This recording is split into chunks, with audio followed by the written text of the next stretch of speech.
Mit navn er Tjerling Bos, og i dag vil jeg fortælle jer mere om lead-styringssystemet LEF, og hvordan det er sat op, så I kan følge op på leads på en god og succesfuld måde. Til at starte med er det sådan, at når der kommer nye leads ind, så lander de i LEF, og det får man så en notifikation om. Denne notifikation modtager man enten via e-mail eller som en pushbesked. Og den sørger så også med det samme for, at det lander i oversigten, så man hurtigt kan følge op på det. Derudover er CallDrip også koblet sammen med LEF, hvilket betyder, at et nyt lead, der kommer ind, i sidste ende kan aktivere CallDrip og dermed sikre en hurtig opfølgning. Det overordnede mål med LEF er at sikre, at alle leads kommer ind centralt. Uanset om det er leads fra jeres egen hjemmeside, fra Vandmorsel Danmark, fra Mercedes CRM eller fra Bilbasen. Alle leads skal samles et sted, så man kan følge op på dem centralt og dermed nå målet, som er at få booket en aftale om et tilbud, en prøvekørsel eller et besøg i udstillingen. Det var så i forhold til salg. After sales leads kommer også ind her, og her er målet selvfølgelig enten at besvare kundens spørgsmål eller at få booket en tid på værkstedet. Når man befinder sig i denne oversigt, kan man se forskellige informationer. Man kan blandt andet se timeren, altså en timer, der viser, hvor lang tid der er tilbage af tidsfristen.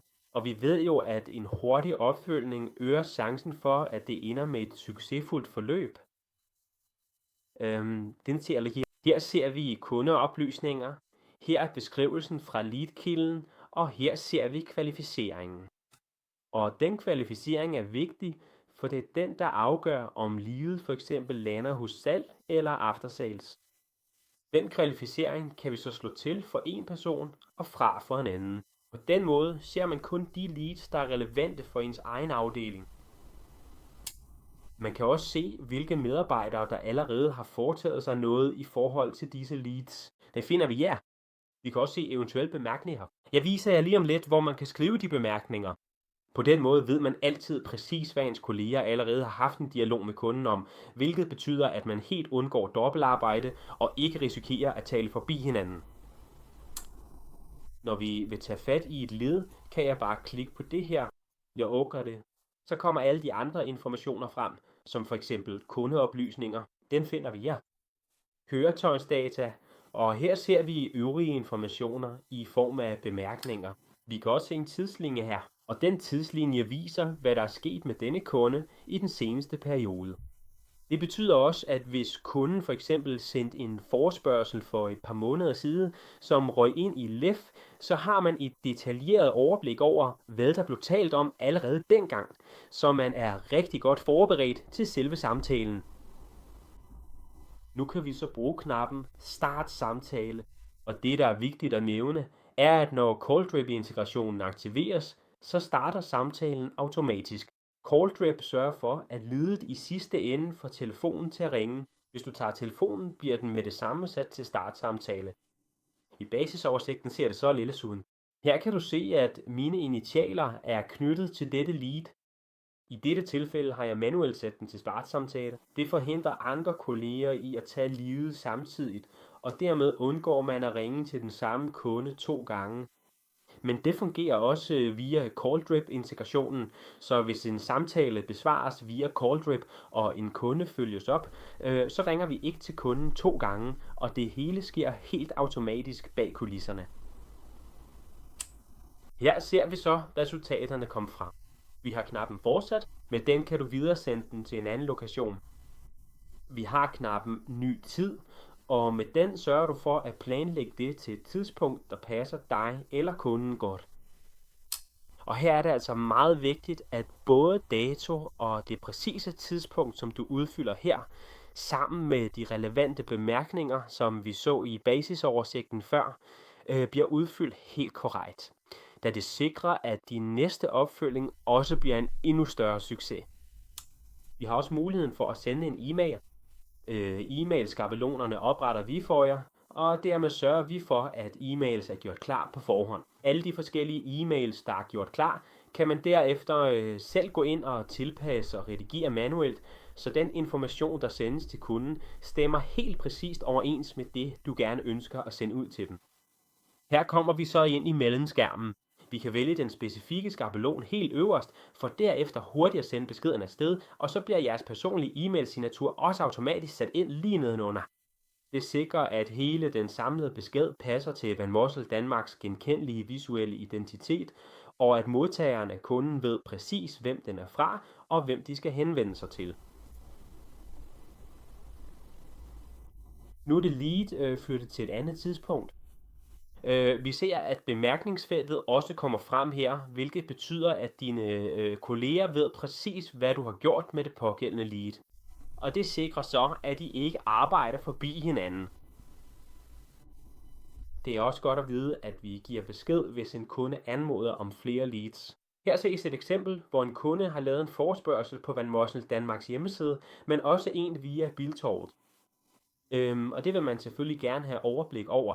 Så her kan man se, at der er en kunde med flere forespørgsler, og man kan se status på, hvad kunden præcis har spurgt om, og hvad der er talt om. Nu vil vi så følge op på denne kunde. Vi har ikke noget, og det sørger for, at leadet bliver sat til et fast tidspunkt i fremtiden.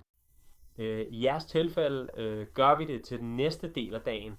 Der tager vi også højde for jeres åbningstid, så det betyder, at klokken lige nu er 4:30. Nå, det betyder, at den i mit demomiljø kører videre i 1,5 time nu, og så tager resten den næste dag. Det ser vi så også her. Når vi tager fat i den nu, går den videre til i morgen, og vi ser, at den kommer frem igen i morgen klokken 12:30. Vi tager leadet op igen. Vi har også muligheden for at sætte den som mislykket. Og mislykket sørger for, at et lead til sidst bliver afsluttet, og at det forsvinder fra oversigten. Det, der er rigtig vigtigt her, er, at man får angivet en årsag, og at man også udfylder den kommentar, der skal stå her, helt færdig. For når du udfylder disse bemærkninger korrekt, så finder du dem igen hernede i din tidslinje. Og alt det, du finder i din tidslinje, vil hjælpe dig næste gang, du har kontakt med den pågældende kunde. Og på den måde sikrer du, at hvis du for eksempel sætter en kunde som mislykket, og vedkommende vender tilbage om 2 måneder, så kan du eller dine kolleger se præcis, hvorfor det ikke lykkedes sidst. Stik derefter på gen. Og som I kan se nu, er vi gået fra 8 til 7 åbne leads. Så det betyder, at den er sat som mislykket. Det vil sige, at vi ikke skal gøre mere ved den. Og når kunden vender tilbage, kan vi se i tidslinjen, hvad vi talte med kunden om sidst. Det er desuden yderst væsentligt at fornævnt, at der findes en fuld integration til rådighed, når vi har gennemført processen med succes. I dette specifikke tilfælde, hvis vi for eksempel planlægger en prøvekørsel, kan vi indtaste en dato og et tidspunkt her. Og det der så sker, er at vi har en kobling til AutoIT, som automatisk sørger for, at dette lead bliver lagt direkte ind hos Bram Adams i AutoIT-systemet. Helt automatisk, selvfølgelig med det formål at gøre det hurtigt og effektivt for jer, og at I nemt kan finde ud af at bruge dette program. Når jeg så afslutter den, kan I se, at målet er nået, nemlig at der er kommet et lead ind til gruppen, som derefter vises for en person i en oversigt i AutoIT. Og det er også formålet med LEF.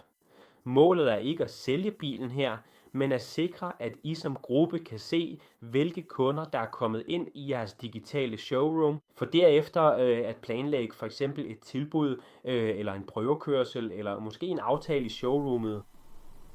Når det er lykkedes, skal den væk fra denne oversigt og over i den individuelle oversigt, hvor man følger op på og gennemfører den pågældende aftale. Og det er grund til, at vi har lavet den kobling.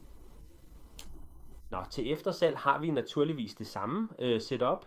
Det betyder, at vi her for eksempel har en kunde, der har bestilt tid på værkstedet. Der kan man også se, at når det gælder eftersalg, så passer årsagerne til afslutningen også dertil. Ellers fungerer det helt på samme måde, og sikrer især, at du kan følge op på kunder, der snart skal til service eller et andet periodesyn. Så du har et godt overblik over, hvilke kunder du har fulgt op på, og hvilke du ikke har. Derudover er det sådan, at man også kan oprette leads manuelt. Det kan gøres ved hjælp af knappen Nyt lead. I dette specifikke tilfælde kan man søge efter en kunde baseret på f.eks. telefonnummer eller navn. hvilket faktisk også er en anden praktisk måde at søge efter en kunde på her ved hjælp af navnet. Hvis kunden allerede er kendt, kan vi få vedkommende frem her. Vi klikker derefter her på Nyt lead, og så vil du se, at den pågældende kunde allerede er helt udfyldt. Derefter udfylder vi de obligatoriske felter. Og på den måde kan du sørge for at oprette dit eget lead, som også vises i din oversigt.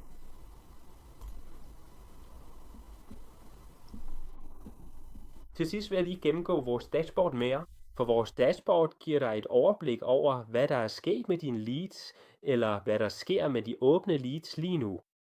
Her kan du f.eks. se, hvor mange leads der er åbne nu på hvilken lokation, men du kan også her ændre grupperingen til f.eks. medarbejder, kvalifikationstype eller leadkilde. Det samme gælder for salgs-lead-konverteringsraten, men det fortæller mere om, hvilke leads der er afsluttet og hvad resultatet er. Her ser vi for eksempel per afdeling, hvor mange leads der er afsluttet, hvor mange succesfulde, hvor mange mistede og hvor mange der har en aftale. Og her er det også værd at nævne, at vi faktisk får det præcise antal af alle ordrene direkte tilbage fra autoritet, hvilket er med til at give et meget mere detaljeret og pålideligt billede af den samlede faktiske score. Hvis du for eksempel til et møde vil klikke dig videre for at se, hvilke kunder det drejer sig om, kan vi klikke os igennem på denne måde, og så ser du de kunder, du i sin tid afsluttede med succes, og via detaljeknappen kan du se præcis hvad og hvornår det skete. Dette er en meget kort forklaring af LIF. Hvis I ønsker mere information om, hvordan LIF fungerer og hvad I præcis skal bruge LIF til, henviser jeg jer til den ansvarlige interne systemadministrator. Nå,